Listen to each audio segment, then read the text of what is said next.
Blink Twice is a psychological thriller directed by Zoe Kravitz, starring Naomi Ackie, Alia Shawkat, and Channing Tatum.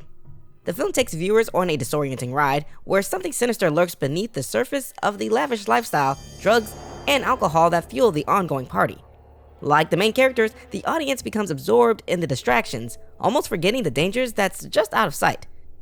When tech billionaire Slater King meets cocktail waitress Frida at a fundraising gala, he invites her to join him and his friends on a luxurious vacation to his private island. As wild nights blend into sun-soaked days, strange events begin to unravel, forcing Frida to uncover the truth if she wants to survive. With a runtime of 102 minutes, Kravitz uses this film to examine the power dynamics of the ultra-wealthy and their ability to exert control over more than just people's desires. The film explores how this influence stretches into manipulation and coercion, drawing parallels to contemporary issues of wealth and power.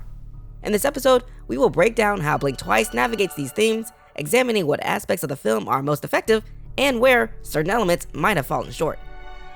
But before we get to the review, if you enjoy this type of content, hit the like button and consider subscribing to the channel. Also, hitting the notification bell will alert you when we drop new content. If you've already seen the movie and don't need a recap of the events, feel free to skip ahead to the film commentary section of this review. Now, let's get critical. Frida, a cocktail waitress and animal-themed nail artist, attends an exclusive event with her friend Jess where they meet billionaire tech mogul Slater King. Slater invites them to his private island where they join a group of his friends, business partners, and other female guests, including reality star Sarah, and app developer Camilla, and lawyer Heather. Upon arrival, the women's phones are confiscated and they are treated to luxurious rooms, high-end meals, cocktails, and powerful hallucinogenic drugs. Frida has strange encounters with the staff, particularly a maid who calls her Red Rabbit. Red Rabbit, Red Rabbit, Red Rabbit, Red. While Jess begins experiencing memory lapses and is bitten by a snake. Frida becomes suspicious when she notices strange behaviors. While the guys are away fishing, Frida discovers a room filled with identical red gift bags. After being tricked into drinking snake venom by the maid, she begins regaining lost memories and realizes that Jess is missing. The other women don't remember Jess at all. Frida investigates and learns that a flower indigenous to the island is capable of wiping memories and has been incorporated into their food and perfume. She convinces Sarah, one of the women, of the truth, and together they spike the drinks with snake venom to restore the other women's memories. As the men return, Frida and Sarah grow increasingly paranoid and manage to restore the memories of the other women. They uncover the horrifying truth. The men have been drugging and sexually assaulting them nightly, then erasing their memories using the flower. When Jess's memories couldn't be erased due to the snake bite, the men killed her. Frida finds Polaroid evidence of previous assaults, revealing that Slater regularly invites guests to the island for this purpose. Chaos ensues as Camilla and Heather recover their memories and violently attack the men, leading to several deaths. Slater's security guard kills Heather, while Sarah kills the guard and Lucas. In a final confrontation, Frida remembers that she had been to the island before and experienced the same abuse, but her memories were erased. Slater mocks the idea of forgiveness, stating that forgetting is the only option. Frida, however, outsmarts him by lacing his vape with the memory-erasing perfume, causing him to forget everything as he panics and accidentally knocks himself out in a fire. Frida and Sarah escape, leaving most of the men to die, though Frida saves Slater. Sometime later, Slater is seen disoriented, and it is revealed that Frida has married him and taken control of his company, constantly drugging him to keep him compliant. This film delves into the power dynamics of the ultra-wealthy and their ability to manipulate others in ways most people can't fathom. The sinister actions of these wealthy men lead the main characters, especially Frida, to reclaim their power.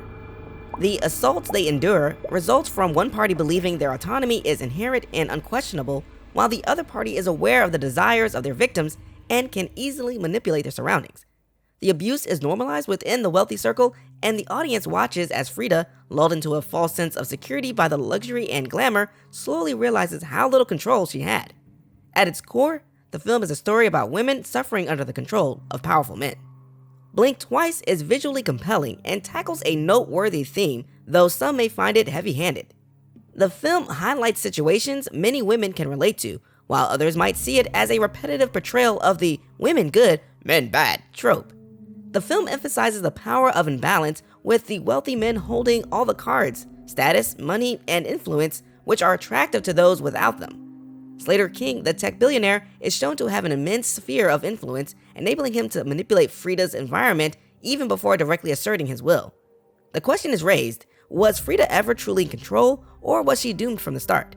The film leads the audience to see her victimhood and eventual actions as justified, but it also explores her initial attraction to King and the power he represents. The movie suggests that women, like Frida, can desire the attention and wealth of a powerful man as long as they are consenting and aware of the circumstances. However, it also implies that many of the women, including Frida, might have willingly engaged with Slater without the need for manipulation or assault. To make the climax more intense, the film portrays Slater and his circle of men as deeply reprehensible, heightening the contrast between the men's evil actions and the women's eventual rebellion.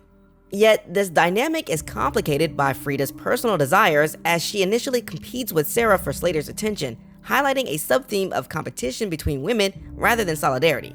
Kravitz uses Sarah as the voice for this theme in this scene. Well,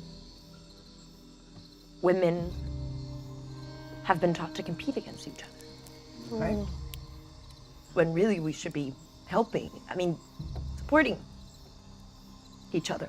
So, I don't know, I've been thinking that maybe when I get home that it would be nice to start like this program thing where I like teach women survival skills. And I know that show is stupid and totally degrading, but I learned some really useful shit. And the truth is that you never know when you're gonna be stuck in the middle of nowhere in like a totally terrifying situation with no one to save you, no one to even hear you scream, and you need to fight for your fucking life. The film ultimately loses some of its impact with its ending. While it could have concluded with a message of female empowerment, Frida's manipulation of Slater, using the same deceitful tactics to take over his company and force him into marriage, undermines that narrative. Instead of a clear victory for women's empowerment, the conclusion complicates the message, leaving viewers with a sense that true empowerment remains elusive. Blink Twice is an enjoyable ride for the most part, keeping us on edge as we sense that something will go wrong, though we're unsure of what or when. The film actively hints at its larger themes, invoking parallels to real-life situations like Epstein Island and recent P. Diddy allegations, reminding us that these scenarios are all too real. However, when a film aims to portray female empowerment, I tend to have high hopes, but I'm often disappointed when the women end up resorting to the same tactics as the men who oppressed and abused them. 3 darts is too much! There are a few plot holes that make it difficult to fully suspend disbelief, but ultimately, the solid acting and relevant themes keep it engaging enough to be worth watching. Unfortunately, the film suffers from one-dimensional characters, particularly Tatum's portrayal of Slater King, where the script tries to add depth to his character through scenes like this, but lasts too long and just feels forced. I'm sorry. I'm sorry! I'm sorry! I'm sorry! I'm sorry! I'm sorry! I'm sorry! I'm sorry! I'm sorry! I'm sorry! With that in mind, I'd give Blink Twice a critical rating of C+.